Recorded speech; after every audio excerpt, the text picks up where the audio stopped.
One of the most memorable expressions of what children experience this time of year has been sung every Christmas since 1958. It's called the Chipmunk Song. You probably know it as Christmas Don't Be Late.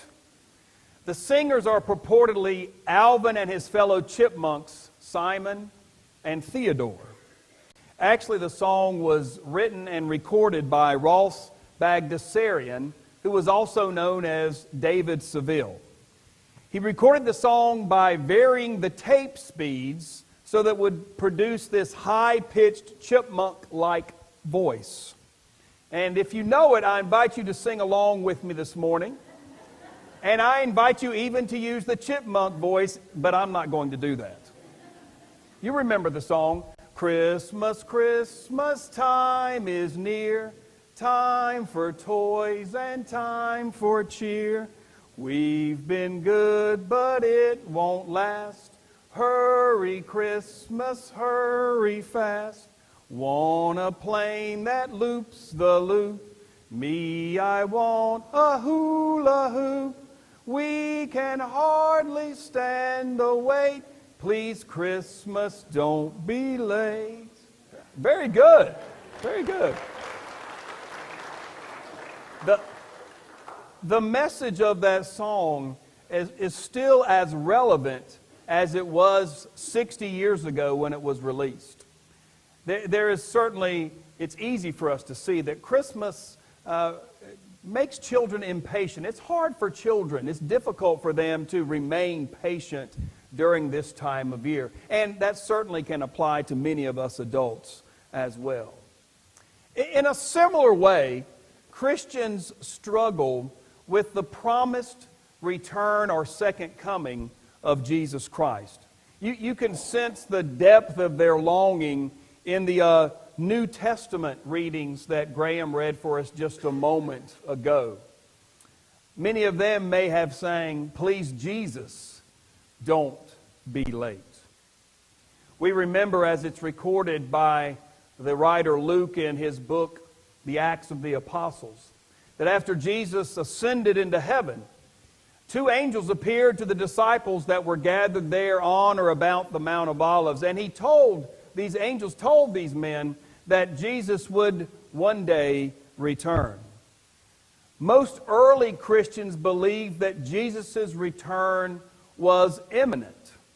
But as time marched on and as persecution intensified, they began to wonder about this delay in the second coming of Christ. They became impatient, and their impatience led to some unfaithful responses.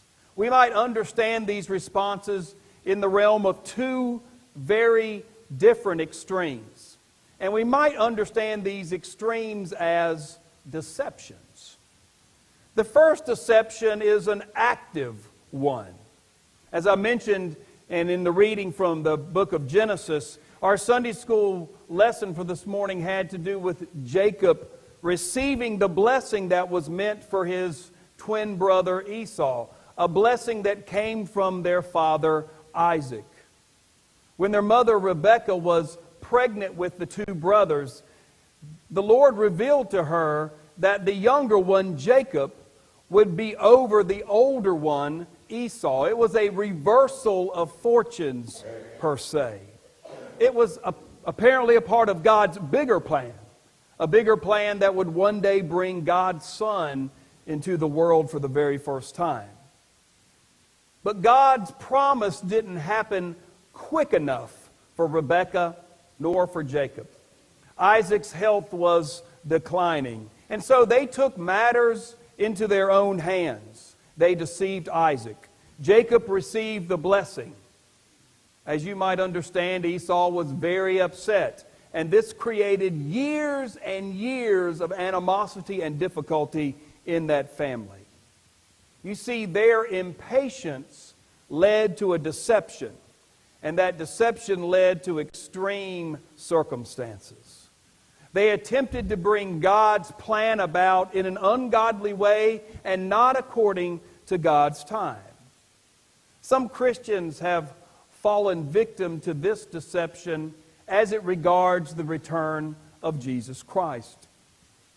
Although Jesus declared in Matthew that no one knows the hour or the day, not even the angels, not the Son, but only the Father, there have been Christian leaders that have projected and predicted when Christ would one day return.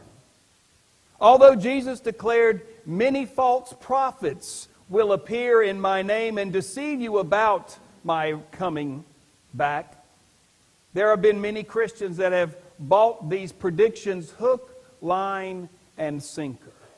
You see, because of our impatience, we open ourselves up to being deceived. It's interesting to note that 60 A.D.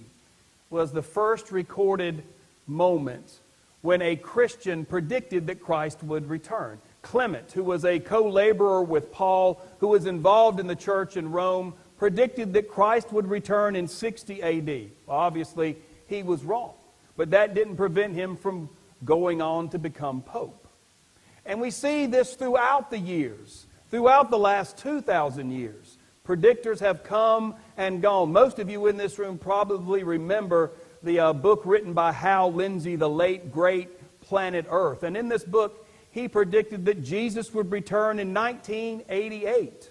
Thousands of people got excited, but obviously it didn't happen.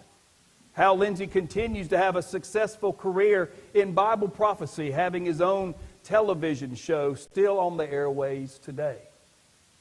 Harold Camping is one of the more recent ones. He predicted that Christ would return in 2011. And many of his followers sold their homes, quit their jobs, gave up their life savings. Camping's ministry benefited to the tune of a little over $100 million because of his prediction. Obviously, that did not come true. And Harold Camping will not be predicting another return because he's already gone home, left this earth. In the midst of this hysteria, James's words speak caution. James tells us to observe the farmer. The farmer waits for the land to yield its valuable crop. The farmer waits for the spring and the autumn rains to wet the crop. You see, it would be foolish for that farmer to plant that seed in the ground and then return the next day digging up that ground expecting to find a harvest, pushing God into his time frame. That just would be foolish. But impatience over the return of Christ causes us to do some foolish things. It leads us into some extreme measures. One where we might attempt to bring God's plan in fruition according to our timetable, according to our needs and wants. And I think it's pretty easy for us to see the foolishness in that extreme. Impatience over the second coming of Christ can lead us to an opposite extreme. One that I think is much more attuned to where we are as followers of Jesus Christ. This deception is not active, it's more of a passive deception. In our text from 2 Peter this morning, we read about Peter warning us about scoffers. That word scoffer literally means those who turn their nose up towards something else. Peter here is using that word to say people are turning their nose up to the thought that Christ would return. They mockingly say, "Where is this coming he promised? Ever since our father died, everything has gone on since it has since the beginning of creation."